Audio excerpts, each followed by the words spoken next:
2023 coming to a close and 2024 rapidly approaching, the UFC train just continuously rolls. And with that, there are two more events before the new year, one being UFC 296, and one of the matchups on UFC 296 was originally a featherweight bout between Josh Emmett and Giga Chikadze, which would have been a striking fan's delight to watch. But unfortunately, a couple days ago, Chikadze posted this video to his Instagram, footage of him training and visibly injuring himself. As you can see, he says hashtag torn groin. So out is Chikadze, and Cage Side Press wrote an article yesterday announcing that Bryce Mitchell will step in on short notice in Giga Chikadze's replacement. And this is an interesting stylistic switch up for Josh Emmett, who was expecting a striker and is now getting a more grappling heavy fighter in Bryce Mitchell. And one can only assume, considering the short notice circumstances for Mitchell, that he will try to rely more heavily on his grappling to secure a victory. And it will be on Josh Emmett to keep the fight standing and find the mark. Interesting matchup for UFC 296. Hopefully Giga can heal up quickly and potentially get that Josh Emmett fight back, because I know there is a lot of people who would like to see that. A light heavyweight rematch between Jan Blachowicz and Alexander Rakic was also booked for January, and these two originally fought in May of 2022 in a back and forth fight before Rakic injured his knee, giving Blachowicz the technical knockout. And the UFC did rebook this fight a couple of days ago, maybe even last week. And since Blachowicz injured his shoulder, forcing him out of this matchup and forcing him into surgery as well, and since Alexander Rakic has exchanged words with Blachowicz on X, as he is very dissatisfied with the fact of the matter, and Rakic has even exchanged words with Yair Prohaska on X in consideration for a potential matchup with him, despite Prohaska being finished by Alex Pereira not even a month ago.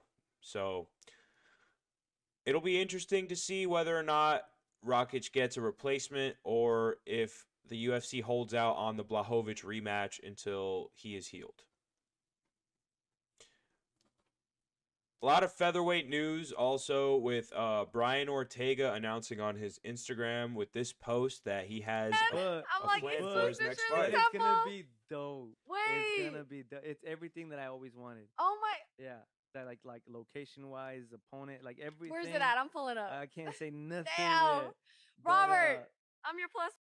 As you can see, he's hinting at the genuine excitement, which can only mean that he's going to get that Yair rematch and that it will happen in their home country of Mexico. All the comments are saying that as well, but there have been reports of the UFC going back to Mexico in February, with the Ortega versus Yair rematch being the headliner and a potential Brandon Moreno versus Amir Albazi co-main event. That being said, Moreno has also been announced as the backup fighter for Pantoja versus Royval 2, which is going down at UFC 296 next weekend. So should there be any unforeseen circumstances that force either Pantoja or Royval out of that fight, the Albazi matchup for Moreno will be scrapped completely.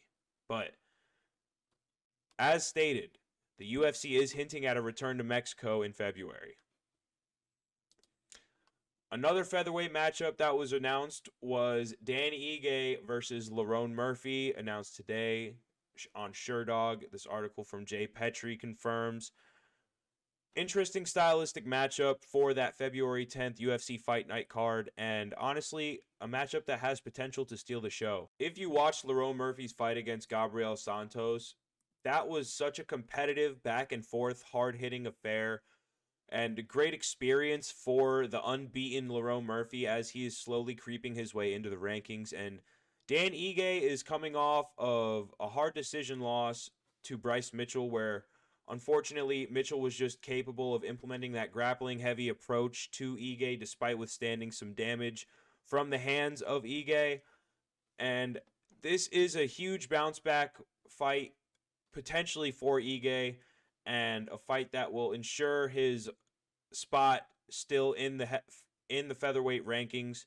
So honestly, as stated, this fight definitely has potential to steal the show for however long it lasts. Another great matchup that was announced recently for March 9th, UFC 299 or potentially UFC 298, is in the welterweight division between Jack Della Maddalena and Gilbert Burns. And this is courtesy of an insider MMA reporter from Australia, so I'm sure he has direct sources from Della Maddalena that can confirm this.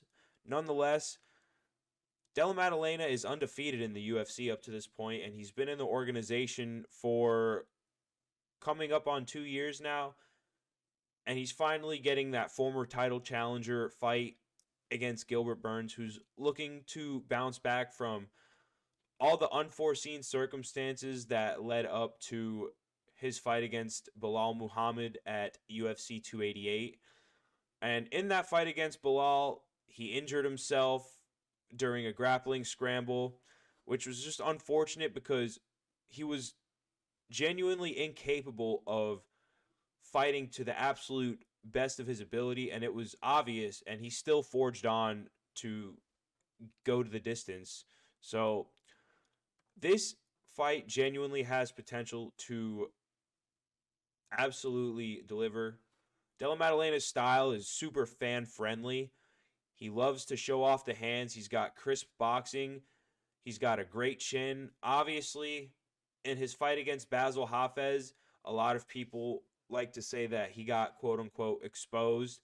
But the thing is, I've said it so many times, that version of Basil Hafez would have beaten almost anybody else that night. And Della Maddalena hung tough and took him the distance and brought the fight to him. And a lot of people also forget that he cut weight 2 times in 2 weeks because of the amount of matchups that were falling apart. So he's getting his due diligence with this matchup against Gilbert Burns, and hopefully it can stay together until March, seeing as that is the probable date.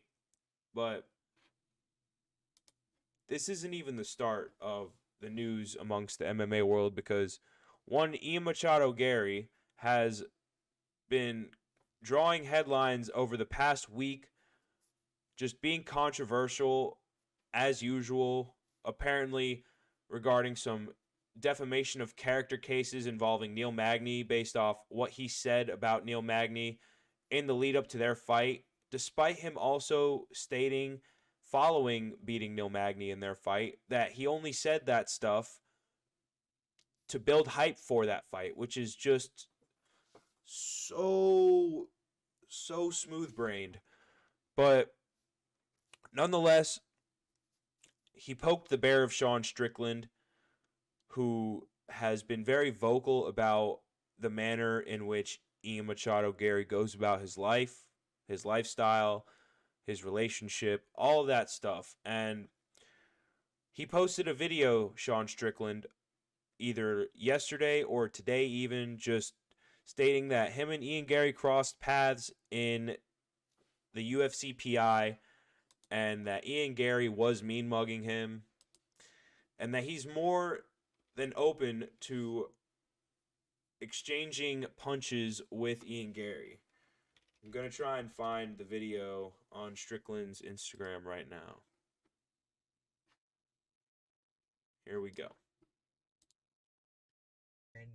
Cucky and Gary. Awkward, man. Awkward. He looked at me hard, you know. Security had to escort us around. Awkward shit, right? I'm laughing my ass off. But anyways, Gary, I don't hate you, dude. I actually like you. I think you're a funny little dweeb. You make me laugh. I think you're a dumbass kid who got some that was too good for him, and it got in his head and it you up. I look at you like a victim. I don't want to fight you, bro. I'm happy for your success. I'm happy for you.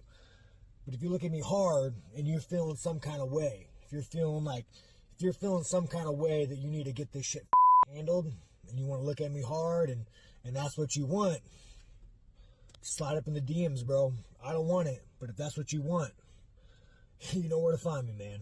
So, obviously, Strickland is just keeping it 100% honest. And it's worth mentioning that there's a lot of attention being drawn towards Ian Garry for very negative reasons. And this is all happening very close to the biggest fight of his career. Mind you, against somebody he's probably shared a good amount of sparring rounds with in Vicente Luque. And there's just a lot of circumstances going into this one